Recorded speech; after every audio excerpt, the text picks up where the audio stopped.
Now that we understand the importance of calling our energy back every day, how do we go about that?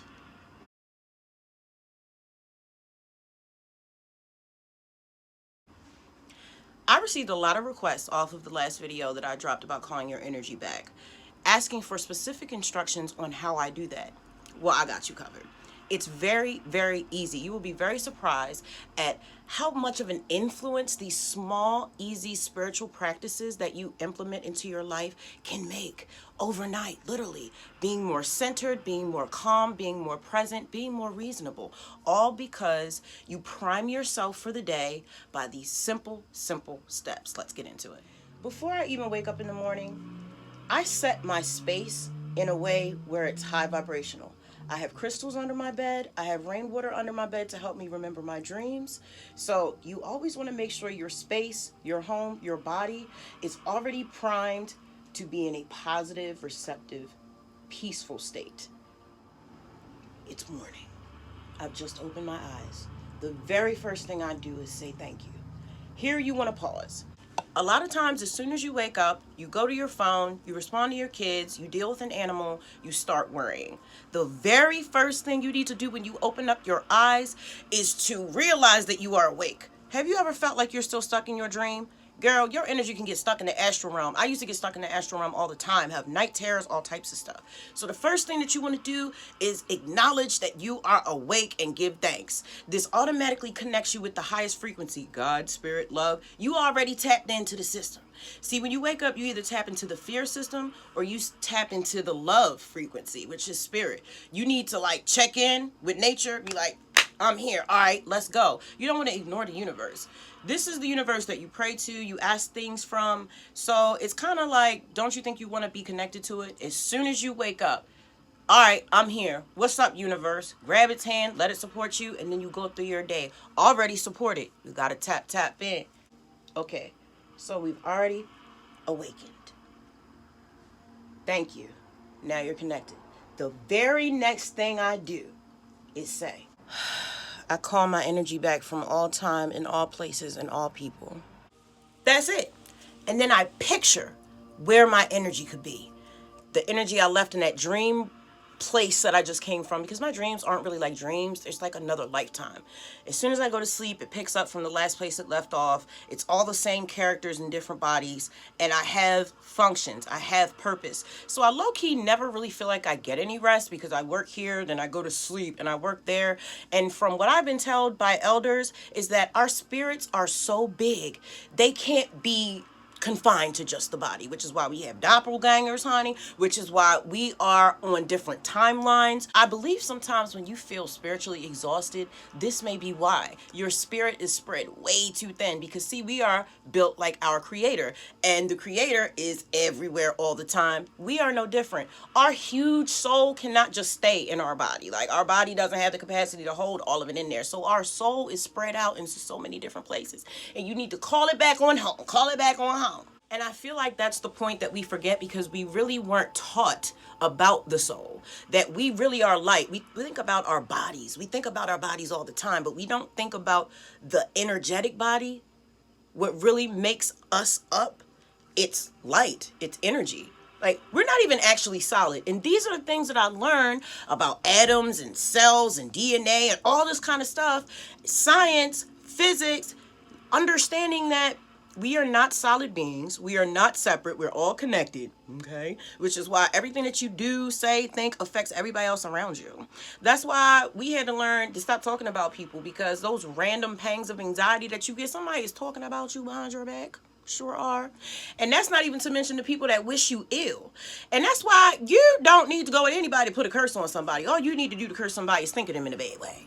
You can't control anybody, but you can damn sure send them negative energy that will make them feel pain, and it's horrible. And in the same way, the reason why prayer works is because you're sending frequency, you're sending energy towards what it is that you want, who it is that you want to help. Send people love. You don't have to specifically be like, oh, I have a friend that needs a new house. God, please give him a new house. Just send my friend love. Send my friend strength. Send my friend peace.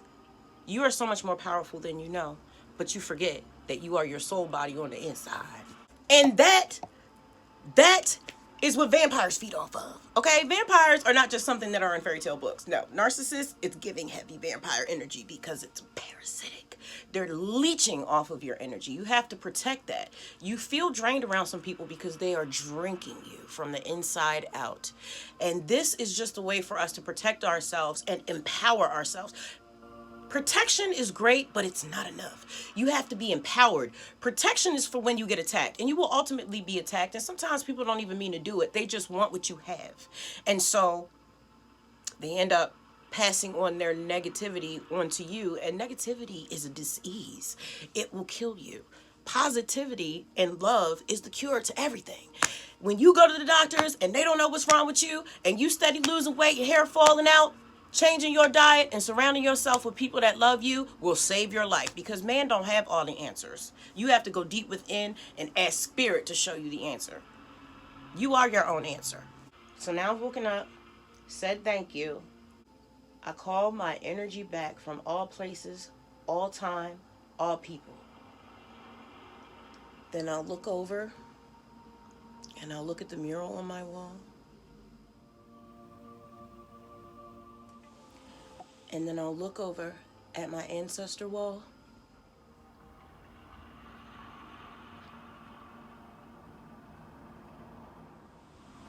And I say, thank you. Thank you so much. Please help me be the best version of myself. And then I remember who I am. And I say, I am the fury of abyss. And then I get up and I rule. And that's pretty much it. I wake up, I acknowledge God, I say thank you, I call my energy back by saying, return my energy back to me from all people, places, and time. Sometimes I say, return my energy back to me from all realms and all spaces and all people. And I'll get a vision of certain people. I don't read too much into that because I understand how I think about people all the time. And maybe my thoughts may not always be so positive. But when we think about people and we talk about people, we trap them in this narrative. I was told by an elder that when you have a thought, it creates a realm, it creates a reality, and then you start to act as if it's real. When we have these preconceived notions about people or we judge them, we build up this idea of who they are. Well, they eat at McDonald's, so I bet they don't clean their house, so I bet they don't support their kids, or I bet they're... And then in real life, outside of our thoughts, we begin to treat these people like that. And then what makes it even worse, when a group of people do this to one person, the person begins to change into what people are treating them like instead of their full potential. You are who you hang around the most. So when the people who hang around you keep telling you that you're something, even if you're not, you'll start to become that. Ain't too many hoes rolling around with a bunch of hoes that ain't hoes. So we have to be careful how we think about people, because you are trapping them in a reality that they don't deserve to be trapped in. People are going to be who they are, and we cannot tell them who to be. The only thing we can do is what we feel like is right for us. And the people that match our frequency are the people that we will attract.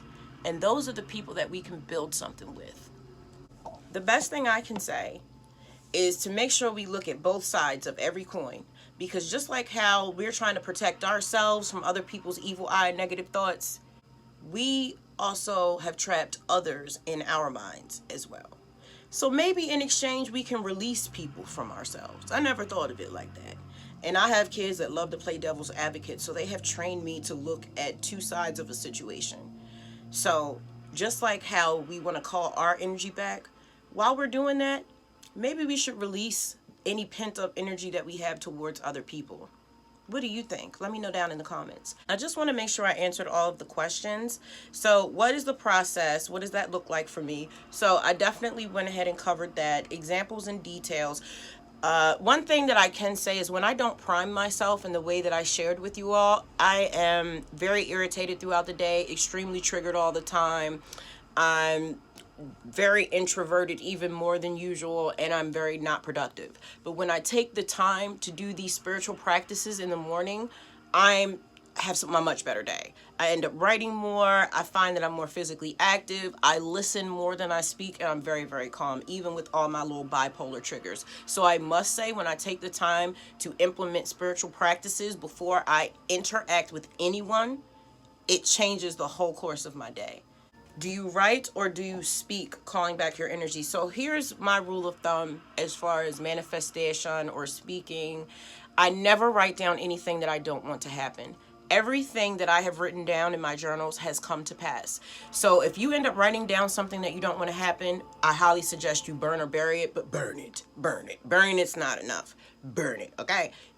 That's one way that people release, but I know better because I manifest very strongly through writing. So I never write anything that I don't want to happen. And also, if you don't want it to happen, I wouldn't speak on it. You will never see me say, oh, I'm sick, or I'm broke. No, sir, because if you wasn't, you will now. No, I don't do that. I don't call negative things to me. You don't need to attach myself to that reality. Don't write down things that you don't want to happen, and don't speak on things that you don't want to happen. And also, don't talk about people that you don't want to come across your doorstep. For real, for real. Energy goes where attention flows. So if you don't want it to show up, don't call it to you. Are there any specific traditions or rituals? So the practice of acknowledging spirit, connecting with spirit, and calling your energy back is the ancient ritual. What a lot of people don't understand is that these practices, they may be ancient, but how you implement them will be unique to you. There's so many different ways that you can perform science, perform magic, but it's all the same thing. Only one is spiritual based and one is analytical based, but it comes to the same result. Every culture, every woman, every home is going to have their own way of doing their own magic, just like how every woman has her own way of cooking or her own seasoning mix that she makes. That's exactly how your brand of magic is going to be. Just like you believe that that medication you'll take is going to take your headache away, if you believe in your magic, it will happen. You have to believe it, you have to practice it, and you have to carry yourself in alignment with your beliefs, and you can make anything happen. But it always, always starts with faith in yourself and belief in what you are saying and what you are doing. Because the universe is going to test you, and you can't be weak. It ain't no time for weakness. I mean, all that demurity is cute and all till it's not cute no more, and they at your door, and you really got to buck up and see who you are. This was a step-by-step of how I call my energy back to me every morning. And also, again, like I said before, I really think I should also start releasing any pent-up aggression that I have towards anybody or any negative thoughts that I've had of other people, because I don't want to be the villain in somebody's story. I love you. Thank you for spending time with me here in Fury World. If you'd like to check out my music, it's available under my artist name, The Fury of Abyss, on all music streaming platforms worldwide. If you have any more questions about spirituality, parenting, recovery, and you'd like me to make a video, let me know down in the comments, and I will get right on that, honey, because this girl just asked me to make a video about a good 15 minutes ago, and I hopped right on it. I love you. Peace.